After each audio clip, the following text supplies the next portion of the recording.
Yo, what is going on, guys? It's Juan Solo here with ASQD Gaming. In today's video, we're going to be talking about probably one of the most exciting things that has ever came to a first-person shooter, and that is the dynamic weather in Battlefield 1.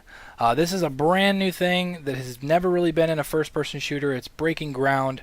Thank you to the Frostbite engine for being able to pull this off, and we're just going to be talking about it a little bit today and explaining what it's going to do in the game, what it's going to be like, what is it going to affect gameplay wise.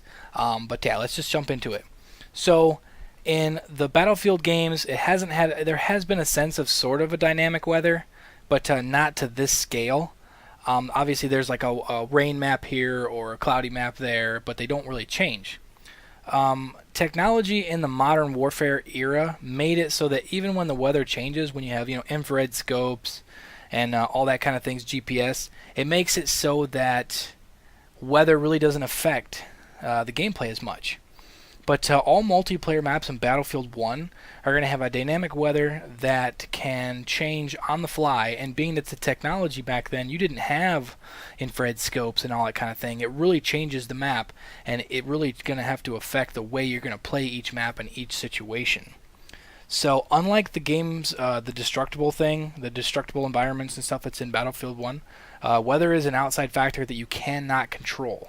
It is completely random. At the start of a match, it might be sunny and then get rainy. It might start rainy and be raining the entire match. Fog might roll in. It is completely random and it changes on the fly, and you got to be able to adapt to your environment as the map goes on. And the thing is, things can shift in big ways, like it basically turning from sunny to rainy, or small ways, like the sun peeking in and out of the clouds and turning an overcast map into a sunny map, a little bit here, there, and going back and forth.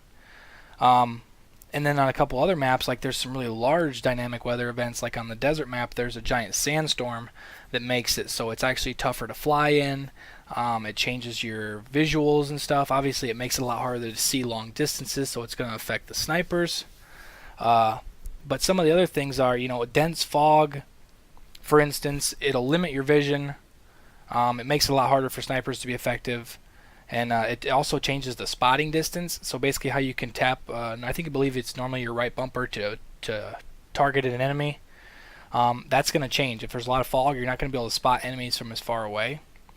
And you get a big open map and then a big heavy fog rolls in, it's going to turn a really long range engagement map into a lot more of a close quarters experience. So you're going to need to switch up your weapons, make sure that your weapon has a bayonet on it, pull out some shotguns, and get really face to face with people. It's going to be a lot closer quarters combat than if it wasn't foggy. Rain doesn't change how far you can see, but it can, distract or distort, your vision and stuff like that. Because normally, for instance, when you're in a long distance engagements, you kind of look for movement, and being the fact that it's raining and there's a lot of things moving on your screen all at once, it's going to make it a lot harder for you to spot people and, see and engage people at long distances. Some other things to look for, like for instance the sandstorm on the desert map, it does vary in density. So sometimes it might just have a wind that kicks up some sand and you can still be, you can still see at decent range and stuff like that. Other times it'll be a full-on sandstorm where you will have very little visibility. And like I said, this is all completely random, and we've never really seen this in a first-person shooter before. So, all in all, weather is going to impact literally everything in the game. Raindrops are going to be visible on the weapons. If there's birds flying around, which is in the game, birds are going to go away when the wind picks up. The audio changes during like a sandstorm or when it's raining. It just makes it so much more of an immersive experience, being the fact that the weather changes on the fly in the game. And all in all, it's just going to be a really cool feature. I'm really pumped to play. Obviously, the beta comes out in about 2 weeks. We'll get our first hands on.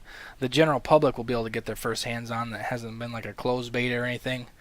But that's pretty much just kind of a rundown of the dynamic weather, guys. And that's pretty much all for this video. If you enjoyed it, make sure to smash that like button. It only takes a second, and it really helps me out. I would really appreciate it. And if you're new around here, make sure to subscribe for more awesome Battlefield 1 content in the near and upcoming future. But for now, guys, I'm out of here. I'll see you next time.